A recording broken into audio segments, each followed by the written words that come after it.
Okay, we've got Jeff Graham, Kevin Kenyon, Tammy Bowman.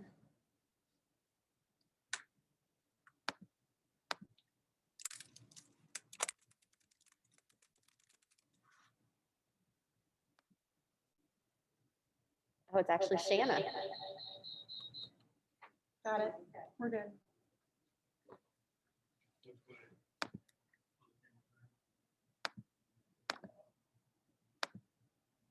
And we've got Craig Campbell too.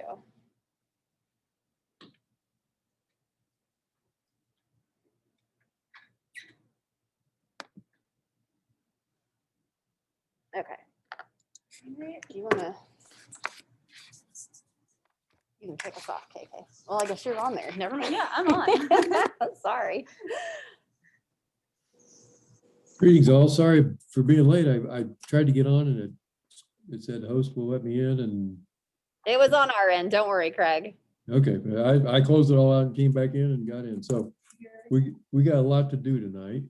So I suggest we get with it. Can we find out that Denise's computer had better audio? It's on. Okay. Yeah, it did. All right. Can the audience hear better From that one. Well, so there's, yeah.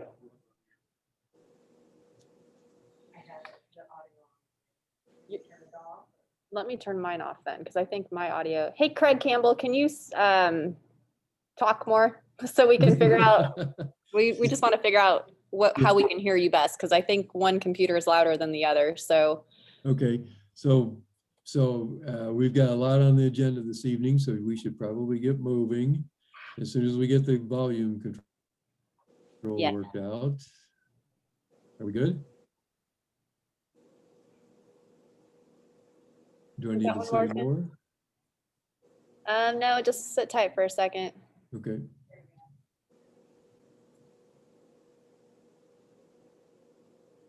Okay, talk. There we go. Let me mute the. That's better. Isn't it? Is that good? We're not getting any feedback. Now we can't hear you, Rachel. You're muted.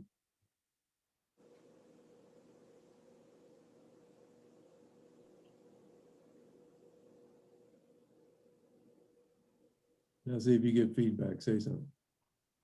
I think we're getting feedback over here. Hmm.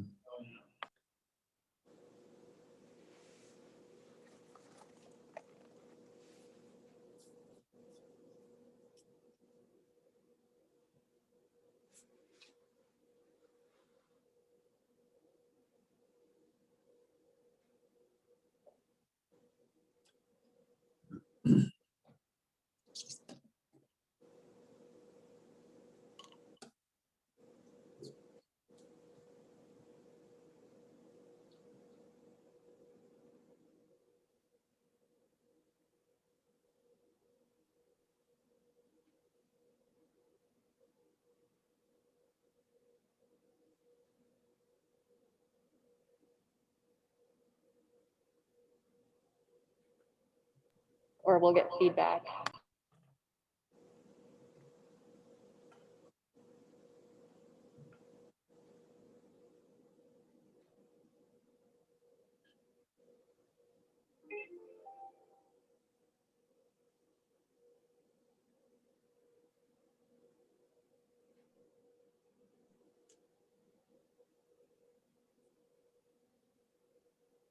More scary.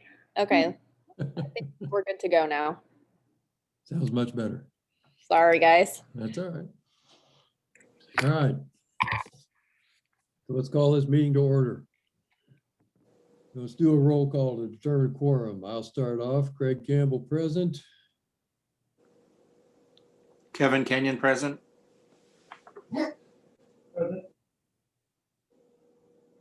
Bowman, present. Very good. So we have a quorum, right? Tammy is official member now, I hope. Yes? Or do we need to bring her on tonight? I got a letter. I Oh, don't know you- what else, if there's anything I need to do. If you got the letter, you're good to go. Okay. Yeah, you're good. Did we? is this- Hey Shanna, do you have the stuff to do the oath? Because we might do that when we're in person. I do not. We'll do that when we're in No, person. It makes more sense because so we'll skip over that one. Sorry. No, you're totally fine. We can do election of officers though. yes, we can do that. So we have established that we have a quorum. And so now we can do election of officers. So we need, we have a president, vice president, and secretary, no, treasurer. Is that right? Yeah. Okay. So nominations for president.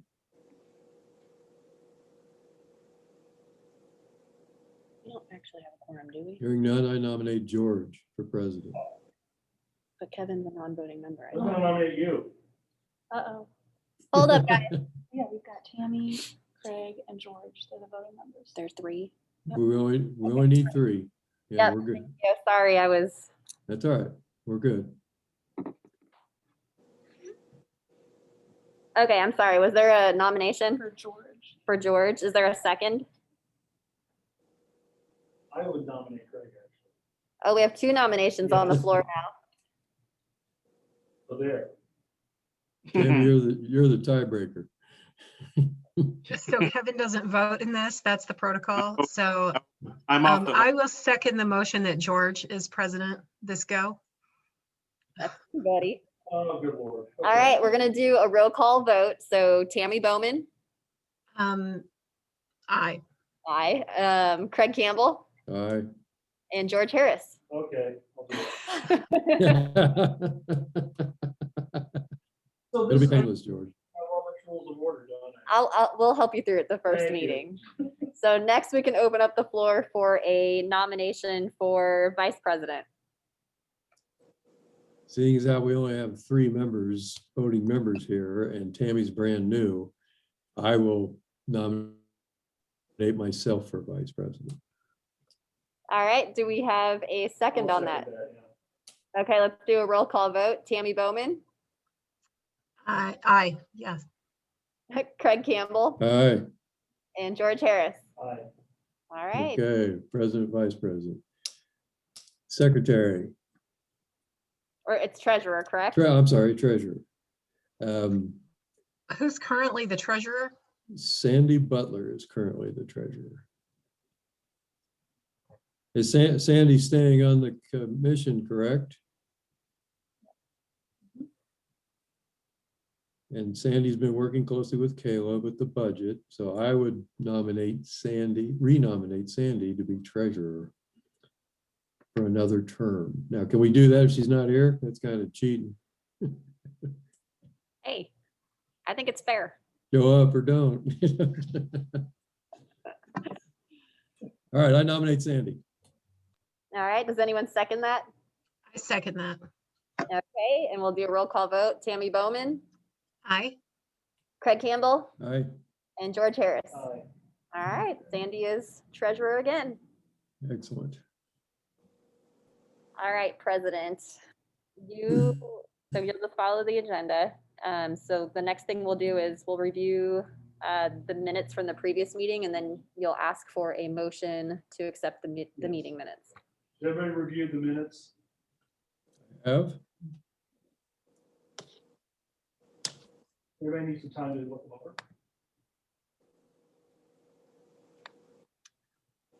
I think they're good. Yeah, okay. Anybody nominate to accept the minutes? I will make a motion to accept the minutes of the last meeting as written. You have a second? I mean, I wasn't here for that December meeting. Oh, December and January. I'm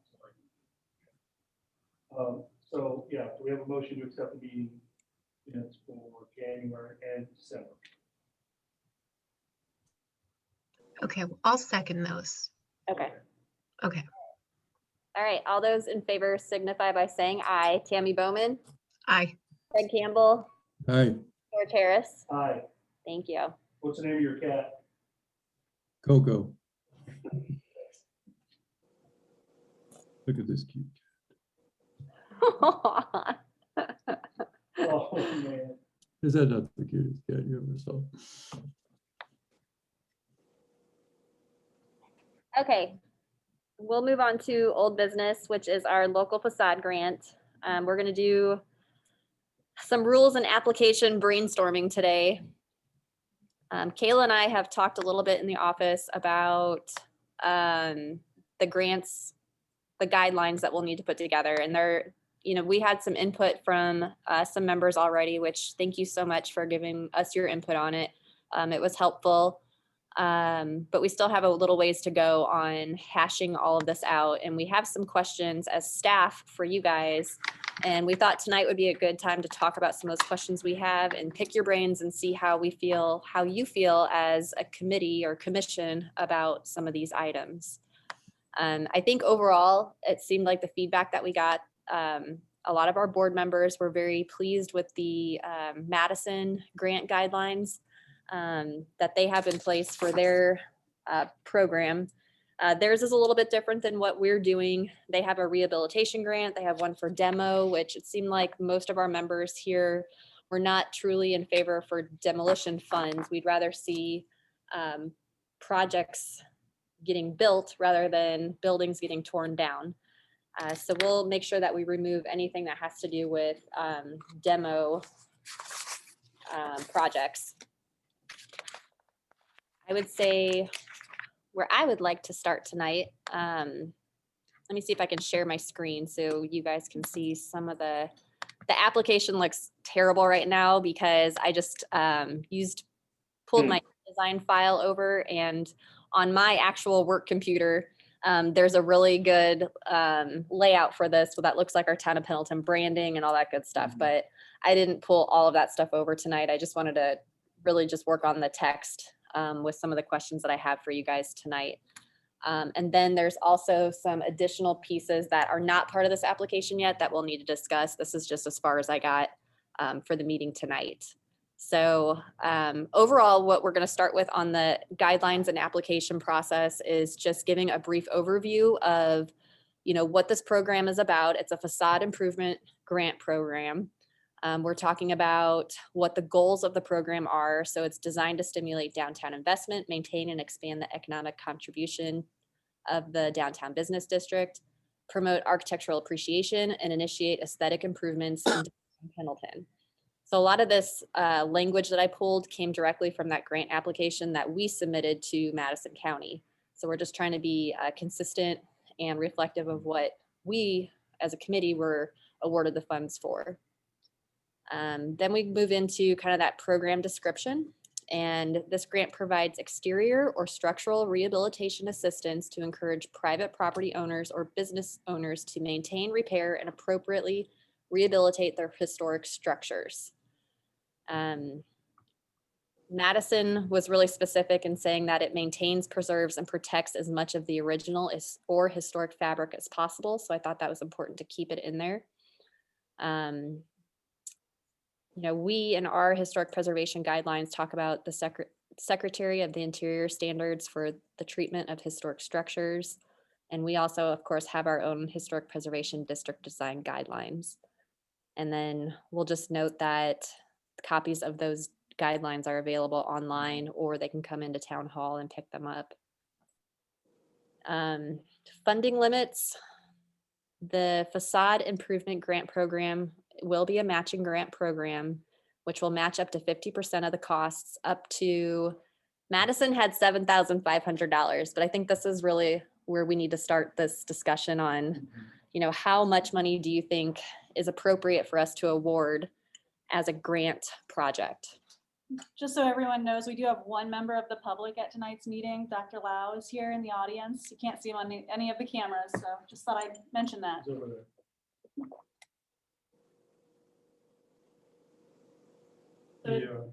The thing that we found online, when is that?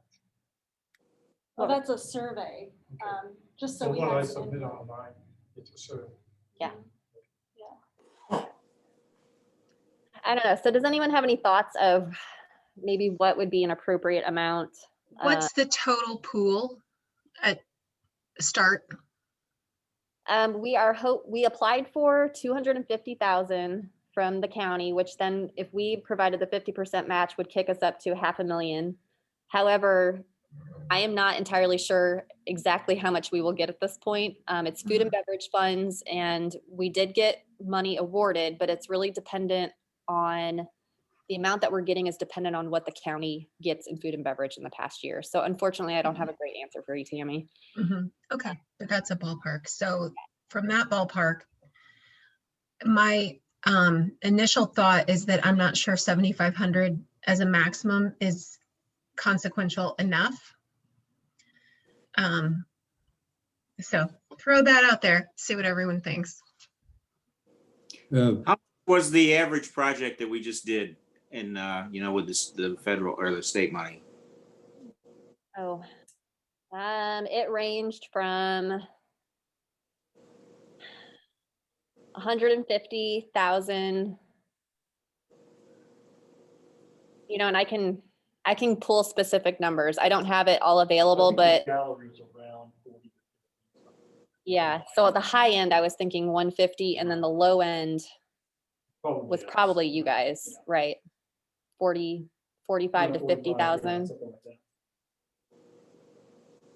Yeah, I would say not less than 50,000 probably, because you can't really do much of anything. I mean, I used to use 10,000 as an estimate just to replace a door, so. It does go fast. I have a question about how many pools?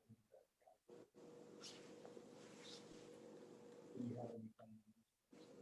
No, we don't. So you wouldn't be able to even guess for how many structures might fall?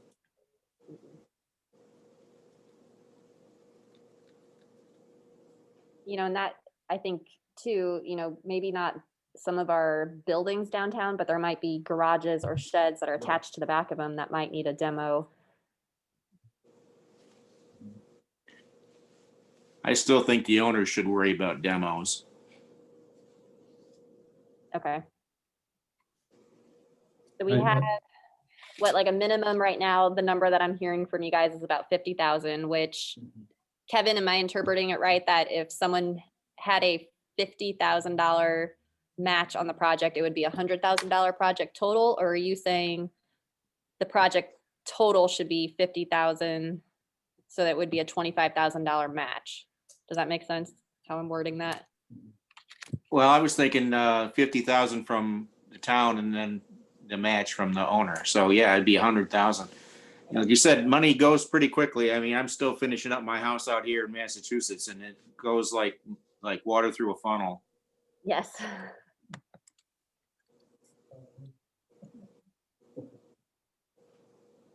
Does anyone else have any thoughts about the 50,000, or are we all thinking that seems very reasonable? You don't have to award that amount either. If there's a project that's smaller, we could always award a lesser amount. Oh, absolutely. Yeah, no, yeah. Yeah, I think as a maximum, that's a good number. Makes it a lot more approachable as far as some. Mhm. The actual grant would be based on a firm estimate, right? Yes, yeah, And a contract, I assume. agreed. So this might show itself later in the application, but I would say the only place where I would predict a problem being a $50,000 maximum is if somebody wanted to do a small project and then do a second or a third application or a different building.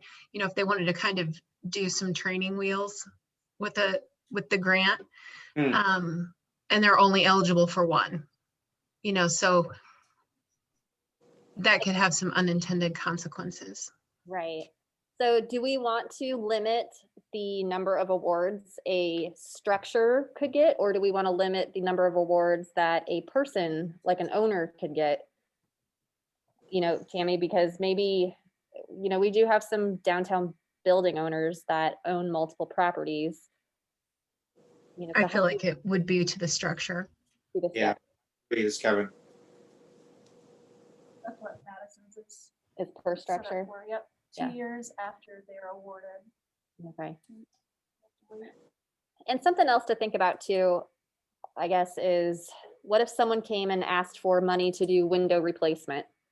But then, let's say they get their windows replaced, but then within that year, or do we need a limit on when they can come back and ask again? So like you said, Madison was 2 years. Is there a difference in doing a full facade rehab versus doing incremental improvements? Well, one of the dilemmas we have is that we only have a few owners. And so making him wait for a year is probably reasonable, but not more than that. Okay. Rachel, I hate to keep coming back to this, but Tammy's original question of the amount of money, and you've explained that well. When will we, do you have any idea when we'll know how much money we have? Because we're making decisions now on money that we may not have. Is that a concern? There was an article in the paper that seemed fairly optimistic. I don't remember the numbers, but it seemed like they had quite a bit of money available in the fund. I think we'll know more. We'll get like our first disbursement of it in March. So we'll know in March, you know, how much we're going to get with that first disbursement of it. And I think at that point, then we'll know a little bit more about how much is remaining that they expect to be dispersing throughout the rest of the year. I know the last time we got food and beverage, we applied for 60 something thousand and we got it in 2 disbursements. The first one was like a 30,000. Well, they were each about $30,000. But I remember there being 2 disbursements. So I anticipate something similar with this one. So the first wave will likely come in March, and then I don't know how much time will pass before the second one comes. I don't have a problem with the 50,000 number at all. And as Kayla makes a good point, there can be smaller bids and contracts. Yeah,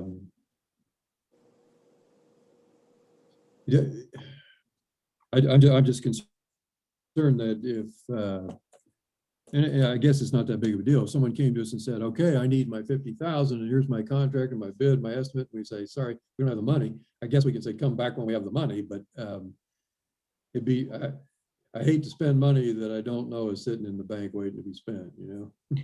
Right. Yeah, you probably need to be careful on making an offer that you can't back up. That's a touchy legal thing.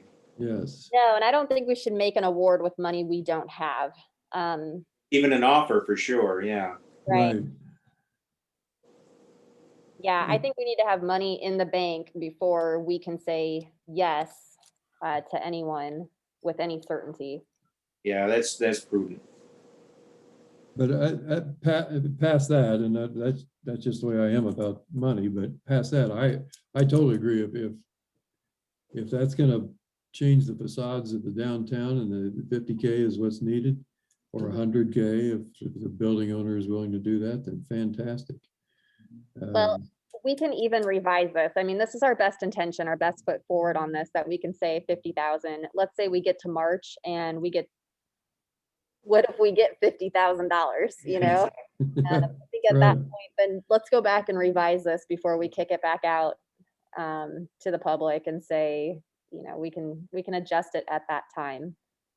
And I think we also need to let people know that these funds are coming from food and beverage tax, which has taken a hit with COVID. And so we are unsure of the exact amount. We will do what we can until this situation is resolved and we know how much money we're going to get. Because $250,000, while that's a lot of money, isn't, as Kevin pointed out, isn't a lot of money when you're rehabbing a building. You know, that's nothing. So I think we just need to be cautious with the going big too soon. Okay. I'll make sure I add in on the final draft of this, kind of that little disclaimer saying, you know, it's food and beverage money, it's contingent on funds actually being dispersed to the town from the county. So we kind of cover ourselves that way and explain a little bit more. I think that would be Um, great. Kind of on this topic, is there a mechanism for refilling these funds? Or No. anything identified in mind? Not at this time, Tammy. Yeah. Okay, It's kind of a crapshoot, isn't it, Rachel, that we may well get it again in 3 years, but we may not. And that depends too on the town council. So if there's a different community project that, you know, the town council wants to endorse, then we may, you know, the Historic Preservation Commission may not get the opportunity to apply for them in the future. It's really just a community community-based needs. So, you know, if there's something else that the community is really needing, council might want that to be applied for over, you know, preservation. So But the tax isn't gonna go away anytime soon. no, food and beverage has been around for many, many years in Madison County. It's a program that I think it is approximately every 3 years that the applications come out for it. It helps fund like our county's GIS that you go to online. It helps fund TRAM and just some other programs. And then there's money that goes specifically to the communities in Madison County, like Summitville and Elwood and Pendleton. We all have this opportunity to apply for money. Usually health and safety stuff is more the top of the priority list. Ours, I would say, is a little fluffier. So we're really lucky to have been awarded this money because it's not necessarily, you know, when you talk about some other types of things like maybe drinking water or I don't know, fire stations and things like that, doing a facade program might be looked at as not necessary for health and safety type things. So, you know, I would say we're lucky in getting And these those funds aren't any awarded. concern to me. Any rumblings of major projects, have you heard? For maybe the next round of Yeah, food and beverage or for well, applicants for this town project. council, do they have any big dreams? Not that I could say for food and beverage at this Yeah. time. Yeah. And food and beverage still applies to takeout and delivery, right? Mhm. I believe so. So I don't know that the revenue has been cut that much. Well, we applied for and were granted, correct me if I'm wrong, Rachel, it's 250,000, but we're told you may not get 250,000 because there may not be that much in If there is, there to spread Just go amongst diesel work. everyone. we'll get it. But if there's not fully funded, you know, if the money's not available, obviously we won't get it. However, we will get Right. something. I'm hoping we Right. get the full 250. This is, and I'm not trying to throw a color on this, trust me, I love this idea. And I really loved Madison's application form, but the huge difference between what Madison is doing and what we are doing is their town council is funding that grant. That is guaranteed money every year, no doubt. We are going off of a pool of money that we may never see again. So I'm not saying don't do it. I'm saying while we're doing this, I think we as a commission need to advocate with the town council to say, look, if we really want to spruce the place up and get tourist dollars up and get folks coming here, maybe the town council needs to make this a thing just like Madison did. Yeah, I It'd be think, good if you could convince them to do that, sure. yeah. And I think this is a great first step if we can show that we have a successful program, we have, Yes. you know, a successful process for awarding funds, and we show that we have projects that we can pull off, and that at least builds some trust with the council that their money wouldn't go to waste if they did direct funds this way. Good point. HPC as well is not going to be receiving any regular funding now that the sale of the Artist Society is complete. Mhm. So the money we Right. have without additional funding from grants or council will continually decrease. something else to keep in mind, but ultimately, one day we might not have funds to do much of anything. Right. And if we look at this as, this is a great kickoff for doing a local facade grant program, if we can show that we can be successful with it, it gives the Historic Preservation Commission and us as staff some time to dig into some creative funding mechanisms that could help continue bringing money our direction. Agreed. Okay, I got us off on a tangent there, Rachel. I'm sorry. Go No, it's ahead. a great discussion, a much needed discussion. That's exactly, tonight's just a work session. So if there's other things that you're thinking of, let's talk it out.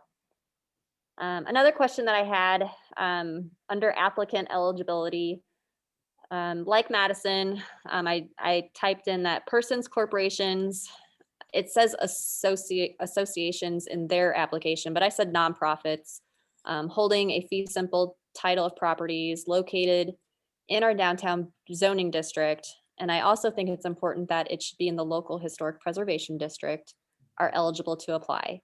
So I guess that is something that if you guys, we have a local preservation district, and that preservation district does extend beyond our downtown business zoning district in some cases. So, Broadway, the bricks on Broadway, although that's not a facade, so I know that wouldn't really apply to this, but there's a couple structures in the park that I guess technically, if we said it didn't have to be in the downtown business district, they are in the local historic district. Are we wanting to include those structures? Should those be eligible or not? Or do we just want to focus on that downtown business district strictly? You guys have any thoughts on that? How will this change after our UDO is completed? I don't know.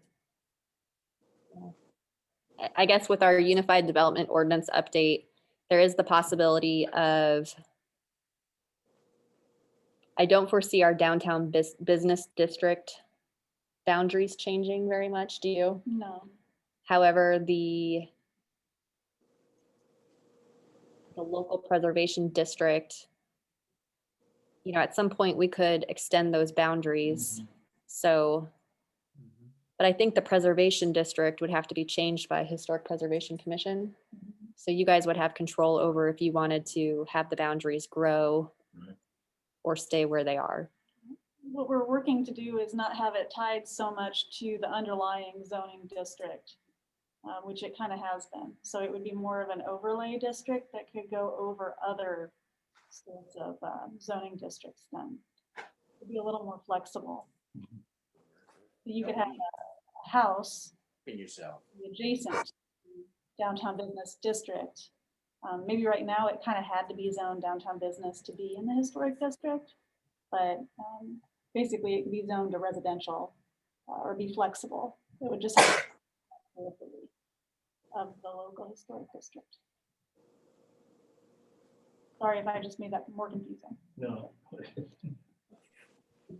It's a little more gray though. Okay. Yeah. And maybe we can revisit that again. I guess maybe we should keep in mind that these guidelines, if they're not working for us, we can alter them Right. at any point, as long as this board, of course, wants to do that.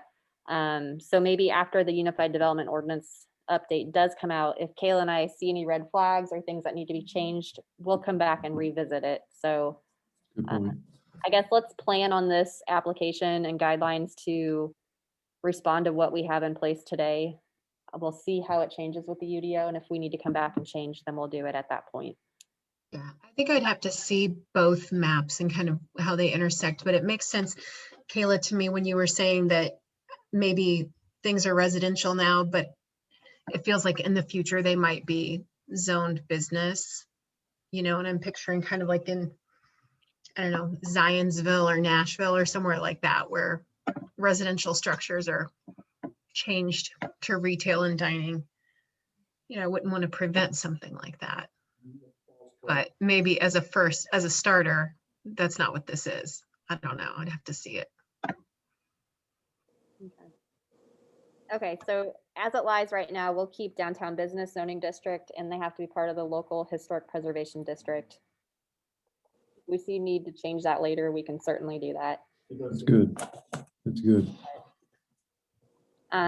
We've also included that, your property taxes must be current. There shall be no tax liens against the property, nor any current litigation between Town of Pendleton and the applicant. Those all just seem like best practices type things. Absolutely. We did talk about that 1 year, you can't be eligible for 1 year following the previous grant's final distribution of funds. How would you guys like to handle, so we have some buildings that have maybe multiple tenants in them on that first floor for retail. Mhm. We could do that a couple of different ways. Do you want a property owner to be the main applicant, or can a business owner be the main applicant as long as the property owner signs off on it? I was trying to think through this Yeah. on how you distribute funds, and if legally, like how you, I mean, ultimately, the property owner is responsible for the costs of improvement. I don't know. I mean, I would think it would be okay if if a business were to go to the property owner and say, look, we have money for this grant. If I fill out the application, all the paperwork, you sign on, make it easy for the property owner. I don't think I have any objection.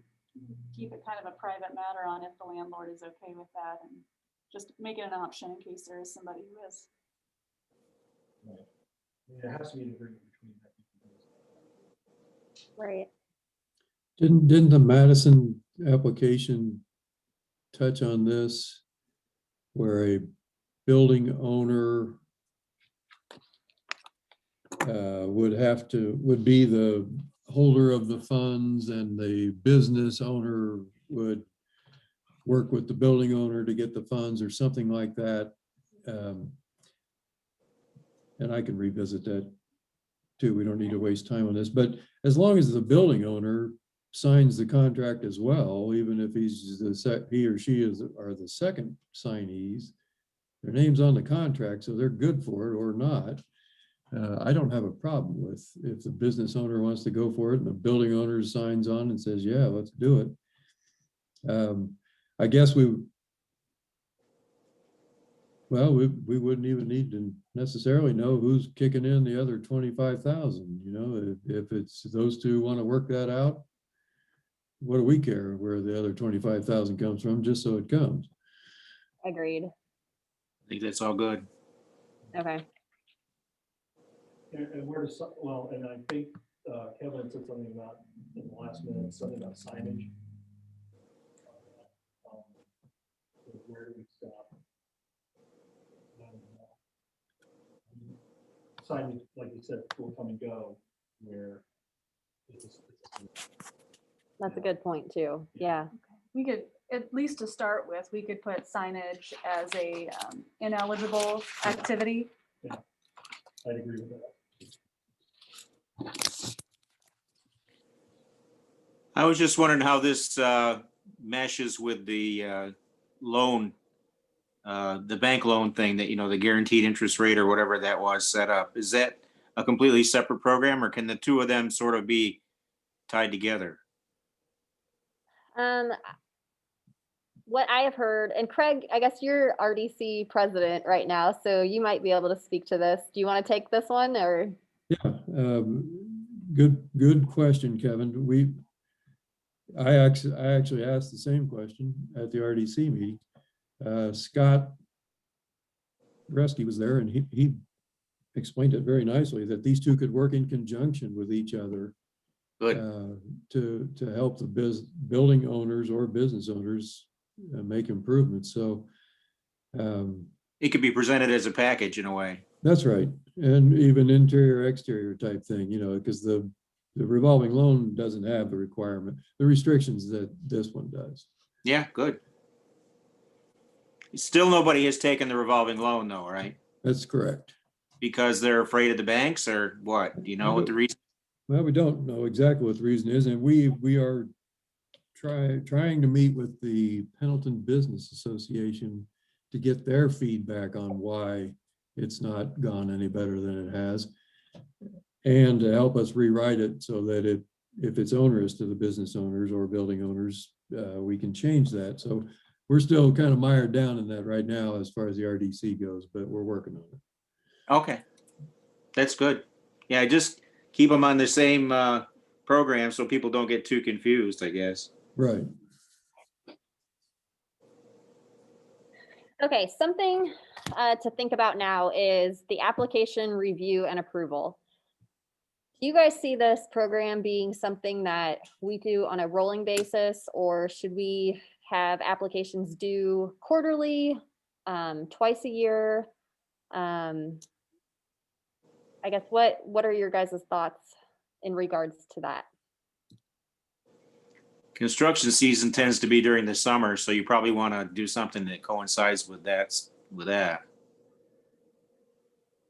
I did notice that Madison's committee that they have to review meets every other month. So while the application deadline is rolling, the committee has up to 5 weeks to review the application and only meets every other month. I don't know how much of a difference that makes on things, but. Yeah, and Kayla and I talked a little bit about this already. You know, as staff, we would love to have applications due on a particular date. I mean, we don't care if it's every month or maybe quarterly or whatever we decide on, you know, the application deadline. But we would like to be able to review the application to ensure that it's fully complete before it goes to you guys for review. You know, we just don't want to waste your time on looking at a grant application that doesn't have all the required parts and pieces. So, you know, we think we would want that grant deadline to be whatever it is, but then have, you know, a couple weeks for us to be able to review it and collect any additional materials before it actually gets sent over to you guys for that review process. You know, and I guess one way we could look at it is all these projects are likely going to need a certificate of appropriateness along with them. So, you know, if we do it on a rolling basis, we could use the filing deadlines for people who are filing for certificates of appropriateness, because those are already set, they're advertised on our website. Or if you guys think it would be better if we did quarterly or biannual, some, you know, application deadlines, we can add those in as deadlines on our meeting schedule as well. I do think it's important that we're clear as to what the deadlines are, just so we have an organized way for staff to receive the applications, and then we can give a good time frame as to when staff will be reviewing and when the applications actually go to the Historic Preservation Commission for review. Like I said, just make sure you back up from the day construction has to start, because then there's, of course, bidding or pricing and, you know, planning and everything else. So. And the grant will have time limits on it, I assume, that in which they have to start work and complete work. They'll also need to get a building permit, of course, and any state releases. One way we've seen things done is the COA has to be obtained prior to the grant application. And that ensures that at least that initial planning process and, you know, maybe some rough cost estimate and at least HPC's review of the design and the general scope of work is complete. You've already, Call it a feasibility review. well, the permit process might not have been complete by that point. Yeah. But at least HPC's review of the design. So the only projects that would be coming before the board for this grant then would be projects that already had received COAs. So that takes at least one part of the process. That planning process should be done, COA received, before they apply for a grant. But I could see it a different way too, where if you have someone who wants windows, I mean, why couldn't they apply for the facade grant money and bring their certificate of appropriateness to the same meeting and ask for both at the same time? I mean, yes, I totally agree. You need to have the certificate of occupancy or certificate of appropriateness before we give award money, like physically hand the money over. But I think you could do those in the same meeting though. I think it depends on the scope of the project. If you're doing a full facade rehab, then yeah, I think you have more planning to do. But if you're doing a simple thing like windows or maybe a door replacement, No, staff could still staff approve that's true. as well, some of those smaller. Yeah. Okay. Rachel, with the codicil that this commission would have X number of weeks, whatever that is, 5 weeks, whatever, to review, what works best for you and Kayla as staff as far as deadlines? Because this is not the only thing you two do. And you're, What's going to overwhelm you? What's not going to overwhelm you as far as deadlines go? so, I mean, I would look to you two.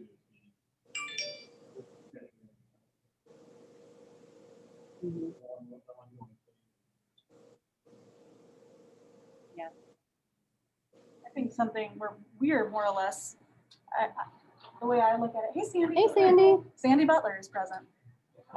Good. We don't have a camera on the audience, so I was just letting everyone know. You can sit next to me. Yeah, sure. We're all on camera right now. Oh, you're on camera? Yeah, we don't have to be on camera.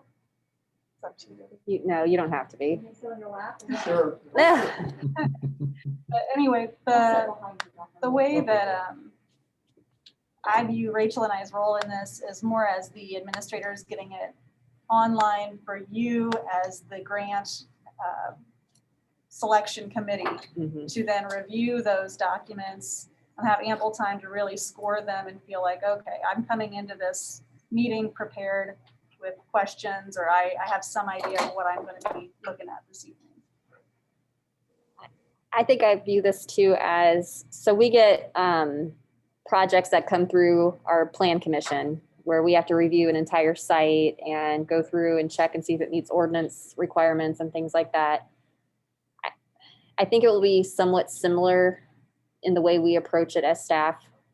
Because I guess I would like to have them come in and talk with us a little bit about their projects so we can make sure we're kind of pushing them in the direction that with the guidelines that have been laid out that we're supposed to follow as staff and that sort of a thing. So if we see any red flags early on, we can say, hey guys, this may not work for you.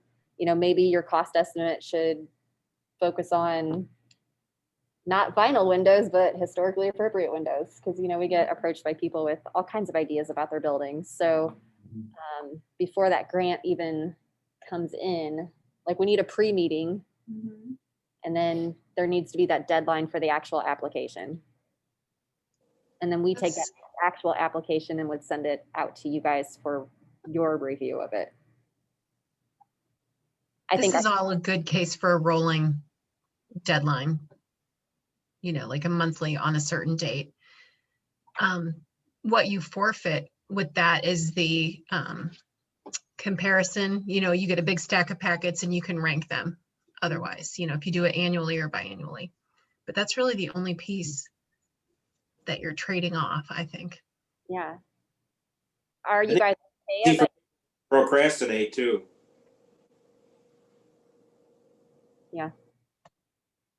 Are you guys okay with being able, would you prefer to have a stack of applications to rank against one another? Or are you okay with if someone came in this month and needed windows and then next month and wanted a full facade? You know, is that, are you okay with that? You make a good point, Rachel. We can start off with this being this, whatever we decide it is. And if that doesn't work that well, we can always modify it. We can always modify the application to keep improving it if it needs improvement. So no, I think if somebody needs windows tomorrow, then okay, let's get on that. But you're right, you need a solid deadline so that staff knows, okay, at this time, the applications are going to be in, even if it's rolling, solid deadline per month. So we're not overwhelming you with stuff just trickling in left and right all the time, because we're still going to have COAs for regular HPC stuff that you do, that Kayla's going to have to deal with, or perhaps even you. So This isn't the only thing we're doing.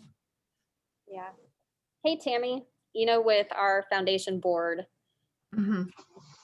I think that's something we've talked about a little bit, because I've struggled a little bit on doing the rolling applications, because we have a fund that we do this rolling thing with, which I love it now, but I think at first it was making me pause a little bit because I wanted to see the bigger picture of, okay, how much money have we awarded to date? How much money do we have left to award? Yeah. You know, and what we see at our meetings, like maybe we have maybe 3 to 5 applicants, maybe every time we meet, that we look at, and they ask for various amounts between $750 or $300 all the way up to $10,000. You know, so I think if we do it on a rolling basis, I think it's important as staff that we keep you guys notified of how much money has been dispersed Absolutely. and what's left. Because I think Mhm. that helps put things into context of, Yeah. You have to kind of, it's not a deadline for every year, you know, or every project. We wouldn't want to do that all the time with every funding opportunity, because one of the things you're judging against is what you don't yet know.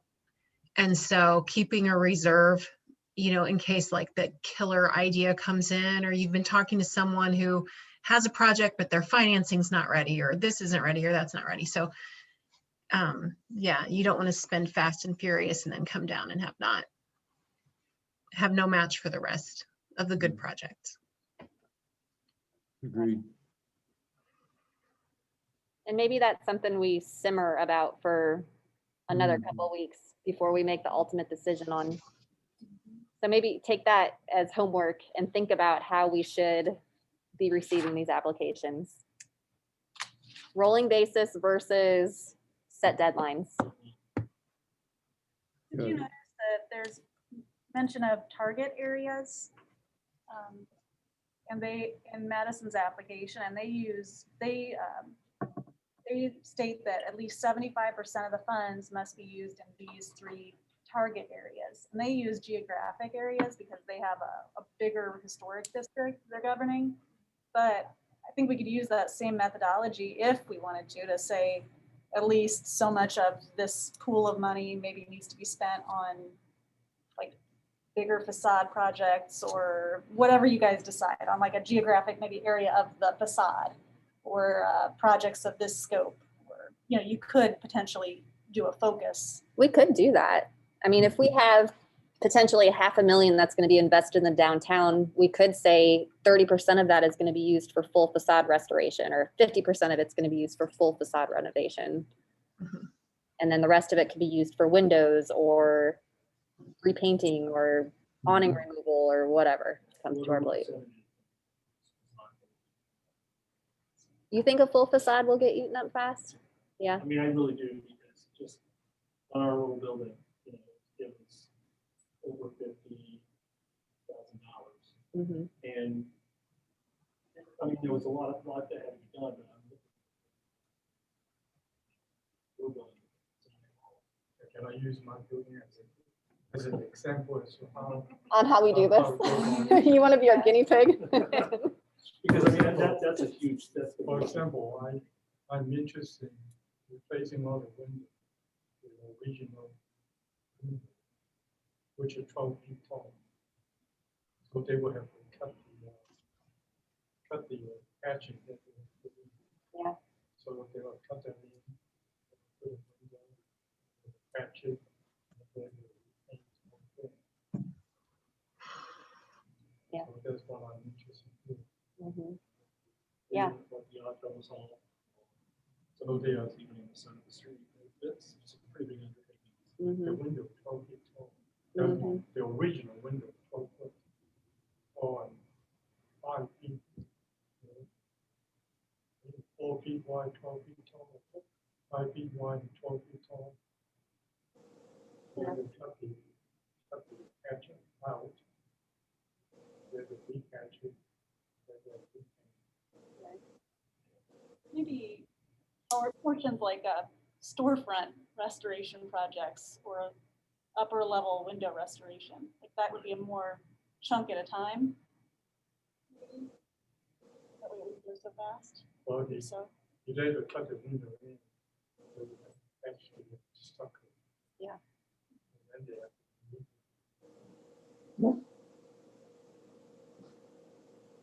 food for thought, so then Definitely. that'll be done, piece by piece. you know. No, I think in your case, the associated patching would be seen as related to that window replacement.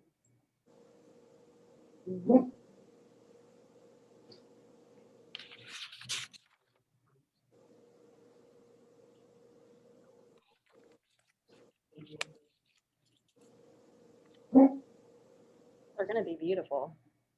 Yeah, I mean, based on the original. Yeah, I guess we don't want to write off like the incremental nature that you can do for Yeah. preservation in it. Yeah, I wouldn't write it off, but it's just one of those things to think about because, you know, the percentage you're gonna have, restoration being picked, it's gonna take quite a chunk of it. Mhm. So, Okay. Let's move on to eligible activities. And I had missed the last meeting, but am I understanding it correctly that we want to limit this to exterior work only and not do any interior unless it has to do with the exterior being renovated? You know, like for example, the Pendleton Art Society, I know we had to do a little bit of work on the interior with that facade project. Yeah. Yeah. That's true. I mean, when you look at the, you know, look what's going on here, Yeah. certain amount of interior work had to be done Yes. to redo this facade. Yeah. So, yeah, I can see if it's a structural thing that has to be taken care of. I wouldn't have a problem. Okay. Yeah, I agree with that.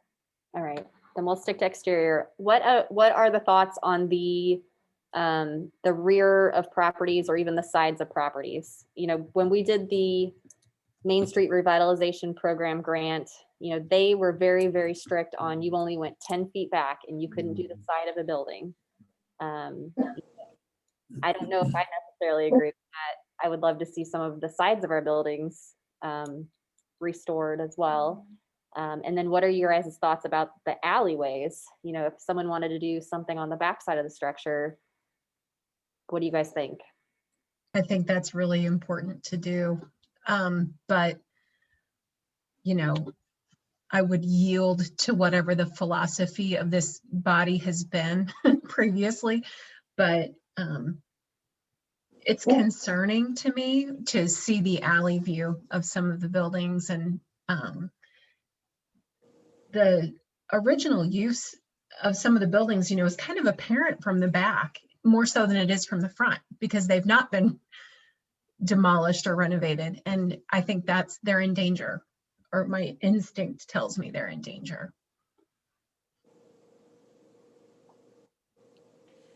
A lot of structural don't just confine themselves to the facade, that's for sure. The front facade, that's for sure. Right.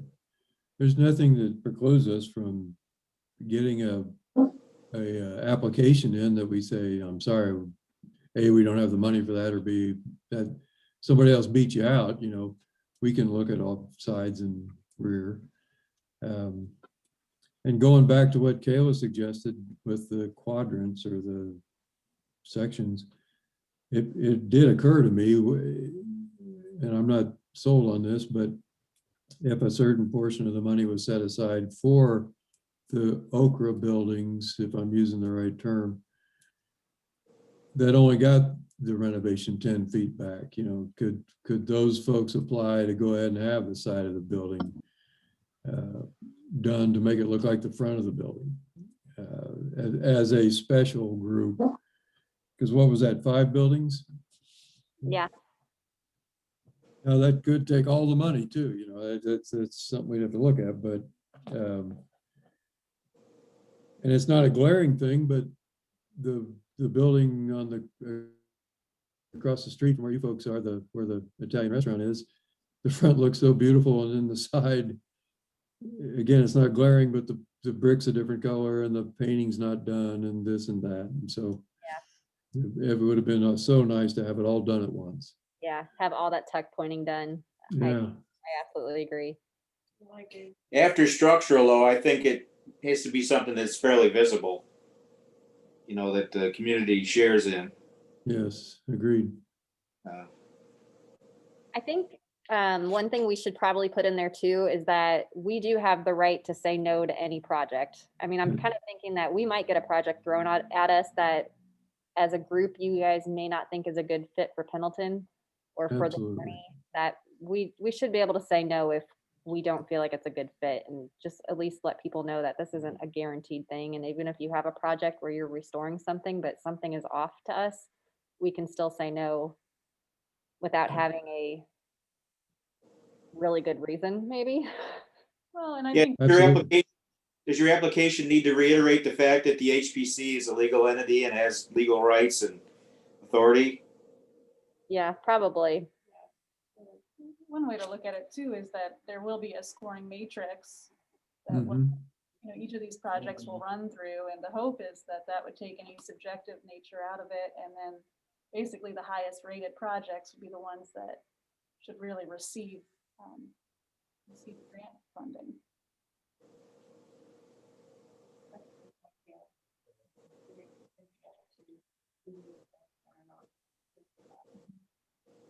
Yeah, we have matching out Mhm. already in place.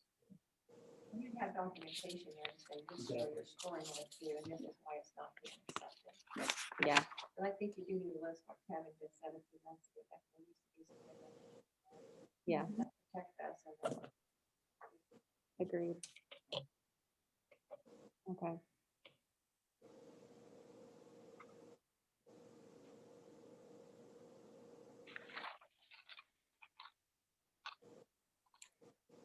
Madison requires recipients of their local grant program to post a sign in the front window that acknowledges the program. Is that something that we want to look at as an HPC? I think so. Yep. I like it. We actually It- need a couple other projects as well. Helps Anyway. with the public opinion. Ball State, we always put up great big signs at the beginning of every project to acknowledge the state funding or the local funding and all that kind of stuff. So we played the politics too. Very good. Craig, you had asked the question in your review of Madison's, do we as a town, like, does HPC have to send this approval over to anyone else? So you guys approve a project, say that, yes, we're gonna, let you guys have funds to complete your project. Does it need to be approved by a board of works or a town council or anything? And I don't believe it does. I think this is money that will go into your line item in the budget. You guys will have your own, and you guys are a body that can make financial decisions to do things like that. So I don't think, but I will double check with Shanna. We can double check with Jeff Graham to make sure that HPC is 100% able to award and disperse the funds as they see proper. I do think it's important we give, yes, state fire marshal and our local building inspector a chance to obviously this will still need a building permit if it requires one, or state release or something like that. So pending approval by everyone else who needs to look at this project. Right. Yeah, the building inspector, we should. Absolutely do our building. Yeah, I was wondering about oversight. Mhm.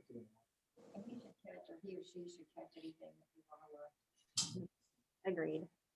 I guess I was more focusing on the actual funding. Okay, Is there a sorry. fiscal body that has to approve the spending of the money? And Yes. I think these funds are ones that you guys can be the final say. So we wouldn't have to take it to the town council and then the town council approves it being dispersed.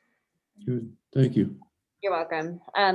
One question I have for you guys too. There's a couple ways of doing grants. So we can make it a reimbursement grant where the property owner pays for everything up front. They prove to us that they spent the money and then we reimburse them the 50%. Or we could get all the estimates and the quotes from the building owner. We can then disperse that 50% up front so that they have the cash in hand to spend. And in my experience with the grant writing I've done at town hall, we've done it both ways, where we've been part of reimbursement grants and we've been part of where we get the money up front. Which has worked out better for you. We are in the Just position, pay 1/3, 1/3, 1/3. what's the 1/3, 1/3, 1/3? Progress payment, do it that way. So, you know, when the money has to be spent, it's available, but not before. They're able to pull once they invoice us or get their bids, and if they need the money right there at the end, they're able to do that. 1/3, right? Making them have the cash up front to pay the contractor or contractors is a tall ask. It's a burden. It really I becomes agree. a burden. Yeah. I mean, you're talking about, I mean, even on the windows, I mean, you're talking $2,000 on windows, Mhm. and if we're gonna give them, what, 75,000? I mean, that's a lot of money to come up with. Mhm. Majority of those there. I think it's, you know, 1/3 or. Would that be directly to the applicant or to a contractor? And that, yeah, that's another question. Do you guys want to pay the applicant directly, or as a body, do you want to pay the contractor? Yeah, I mean, how has that worked for you either way in the past? Town of Pendleton's had the money to do the reimbursement grants, Mhm. but like you're saying, Sandy, that's really tough for a local building owner Right. to come up with all that money.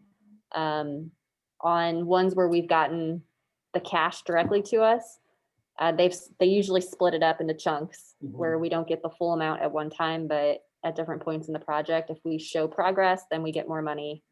And that works out obviously really well. So we could consider doing something like that with this. Rachel, I think regarding your question about who gets the money, the building owner or business owner or the contractor, unless the contractor is going to sign the contract as well, the money needs to go to the people who signed the contract, because they're signing on the line saying, we're going to do this and we're going to spend the money correctly and we're going to do what we're supposed to do. If we start working with contractors also, that brings in a whole nother level of monitoring and supervision that we don't need to do. That responsibility should fall to the people who signed the contract. Depending on the contractor might require a lien. I don't know, you know, those are smaller projects, so they don't usually do that, but if there's a lien, then you need a lien release. So that's another way to control the fact that the owner has to pay the bills. Let the owner and the contractor work all that out. We work with the people signing the contract. Okay. And Yeah, I think a part of this is probably, or should probably be about relationship building with the building owners too. So this is another way to accomplish that. Only problem with that is that once in a while you get a rotten apple. And if they get away with something, everybody expects the same treatment. Madison's has built in an audit system where not less than 45 days following the completion of, okay, that's the completion of the project as a whole, which they have, I'm sure, so long to do. The grant recipient is required to submit a detailed list of all expenditures that was specific to the approved project. And so then that would total up to the amount we awarded. mhm. Their application is really good in that area. They did a wonderful job of that. Yes, they really have.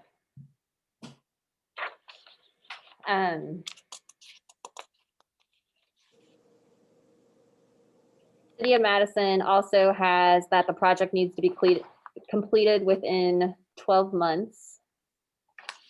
You guys feel like that's a reasonable time frame for Pendleton? Yes. Okay. Very good. Are you wanting to go with extensions? Is that something that you want to? That's a good thing to discuss. So when we went through the MSRP facade project, you know, there's always those unexpected things that pop up. So one of the buildings, of course, had asbestos or lead paint that we had to go do and do special lead paint removal. So one of the issues was the timing, you know, that time frame may have to be extended at some point. So how do we want to handle that? what if someone digs into their front facade and rips half of it apart and finds out that there is some huge unknown terrible thing that has to get fixed before the building can get put back together again? What do we do in that situation? I mean, do we say it's on the building owner? Do we say maybe That would be the demolition. it turns into a demolition, Dr. Lau says? Well, I mean, we didn't have any of those, I mean, out of the 5 buildings that we did last year, was there anything that was that unexpected? I know there were things that pushed There the were- project back a little bit. There were definitely things that were not foreseen. However, there was nothing detrimental that, you know, we looked at and said, oh my gosh, this is outside of the money we have available. Right. You know, so maybe one way we handle something like this is we make sure the project owners or the applicants factor in a contingency on their application. So even though their project may cost 5,000, maybe we tell them add 20% to your project costs Yeah. or something, you know, so that we have kind of a built-in safety net if something big comes up. I think we need to stick to the wording of the application, that whatever they submit to us is what we are agreeing to fund. And we could put in there, if you run into the horrible thing that when you tore the facade off, you can have an extension on getting the work done, but the amount of money granted is the same as it was in the beginning. I forget, did Madison have a formal extension process if you did run into stuff? I believe they did. We have an, The other extensions. In extreme less than 4 months, circumstances, yeah. yeah. Yeah, well, that's probably what we should have then is, you know, the deadline is firm unless you can explain otherwise. Yeah. But the funding's firm also. That's good. Because if somebody comes back and says, well, we found this and we're gonna need another 20 grand from you, and it's like, well, I'm sorry, we don't, you know, we gave that to the other building owner, so we don't have that. Well, if you have that, I'm sorry, if you have that in there, that'll make the owners be a little more careful in the planning process. That's right. Good Mhm. point. We have a sentence in our grant agreements at the foundation about extensions, just that they have to be submitted, requests have to be submitted in writing and responded, and we keep that stuff in Yeah, their files then. you're the expert.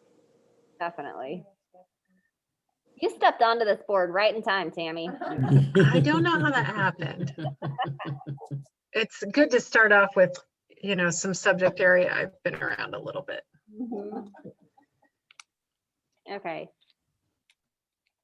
I think I feel good about everything we've talked about. I feel like I've gotten answers that I needed, and I will continue pulling this application together and send you guys a draft as soon as I can, that we can go over again. But I guess the one thing that I know we need to kind of think about within the next couple of weeks is really the how we want to receive. Are we going to do a rolling basis, or do we want to have quarterly deadlines, or, you know, whatever, however we want to handle that. I think that's still, we need to think about that a little bit. So, if we have up to 5, well, if we decide we have up to 5 weeks to review, Mhm. then just because we've received it, I mean, we have up to 5 weeks to review it, right, before it's set on an agenda or before they get an answer. We can always break it off into different meetings as we feel comfortable. I would think so. So if we're not ready, then we're not ready. Yeah, Mhm. Okay. and because of our meetings, you know, one meeting a month, we may not get that in there at all times, so. Yeah. But I want to make sure that we are accommodating to Rachel and Kayla, because you're right, as you pointed out, the work that you two are going to do before it even comes to us for review could be quite lengthy, depending on the project. So, and another good point was made. We have a small number of building owners in town, so it's not like 30 of these are going to come pouring in on top of you. But just the Right. same, we don't want to overwhelm you two with the work that you have to do prior to bringing it to us, all cleaned up and ready to go. So all we have to do is review it. Make a timeline that's going to be good for you two. Okay, we'll get our heads together and talk this out a little bit more in the office on how we think we can best handle this. Okay. Before you sign off, is there anything Dr. Lau has to say about this idea? You have anything you'd like to say? Show me the No, money. No, I don't have anything to say. It's just that the project might be a little bit involved because actually it's 10 windows. Because all of the windows being blocked to complete the driveway. So you might want to restore to the original condition. Would be 10 windows. Wow. It's gonna bring so much light into those upper stories. Would be nice. Yes. Beautiful. We're glad that you're interested in the grant this stage already. Well, hopefully it will happen. But it will give you some time to come up with the money. Yep. Yeah. I think there's some excitement among building owners downtown. Obviously Dr. Lau is here tonight, and I've had, a couple other ones reach out to me and ask questions about when it's going to be available, and, just that it's a good thing for downtown Pendleton. So Good. yeah, I'm excited for you guys. I'm excited for all of us that we get to do something like this in the downtown. And so soon after Right. Yeah. Well, thank you again, Rachel, for going out and finding the money that we're going to be able to use towards You're this. welcome. My pleasure. Without that, we wouldn't be even discussing this. So, Well, progress brings more money. So Absolutely. it'll keep coming in now that you've got the ball rolling. All right. Well, I think we're done with the facade grant discussion tonight, unless there's anything else anyone needs to add. But if we have a motion. our to- new president has, Yeah, do we have a motion to stop? Of that? We could say move on to motion our new to- business. motion, Yeah. we don't have to do a motion. You can just say we're on to new business Okay, now. let's go on to new business then. Actually, Sandy, we need to notify you that you are treasurer again for this year.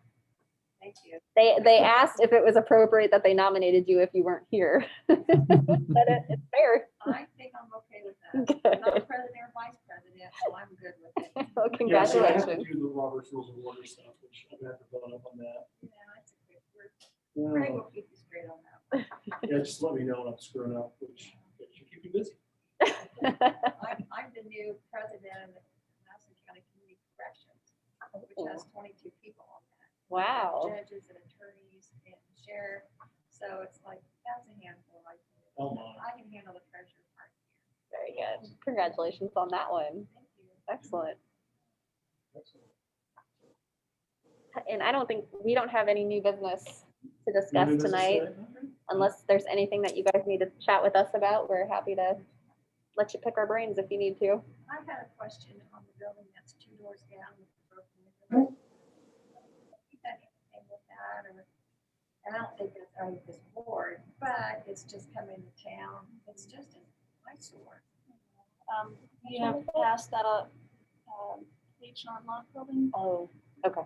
We have passed it on to our building inspector to pursue as a violation. So it's on the plate. It's just one of those that Okay, they're just long drawn out processes. okay. Yep. Thank you, Kim. Anything else? Nothing else? Any questions? Do we have a motion to adjourn? I'll make a motion to adjourn. Second? Second. All in favor? Aye. You bang the gavel for me? Thanks, everyone. Thank you. Yeah.